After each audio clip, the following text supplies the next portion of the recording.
साम्राज्य न्यूज, सामान्यांचा असामान्य आवाज। तालुका उत्तर सोलापूर कवठे येथे दीपावली निमित्त कवठे प्रीमियर लीग 2 या टेनिस बॉल क्रिकेट स्पर्धा पार पडली। यामध्ये बंजारा टायगरचा थोरला वाडावर थरारक विजय झाला आहे। या स्पर्धेत 8 संघांचा सहभाग होता। त्यात बुधवारी बंजारा टायगरचे सामने रोमांचक झाले आहे। स्पर्धेचे यंदाचे दुसरे कवठे प्रीमियर लीग होते।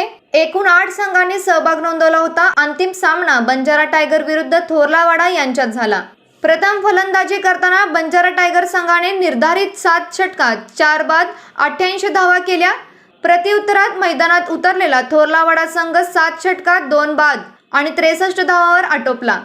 बंजारा टायगर संघाने हा सामना 25 धावांनी जिंकत 11,101 रुपये आणि चषक असे प्रथम क्रमांकाचे पारितोषिक पटकावले। बंजारा टायगरचे कप्तान विकास राठोड यांनी 4 षटकार 3 चौकार मारून 22 चेंडूत 49 धावा करून हा सामनावीर ठरला। उपविजेत्या थोरला वाडा संघास 7,101 रुपये आणि चषक प्रदान करण्यात आलं। तृतीय क्रमांकाचे 5,101 रुपये आणि चषक हे बक्षीस AB नाईट रायडर्स संघाने पटकावले। विकास राठोड हा उत्कृष्ट फलंदाज तर सूरज राठोड हा उत्कृष्ट गोलंदाज ठरला।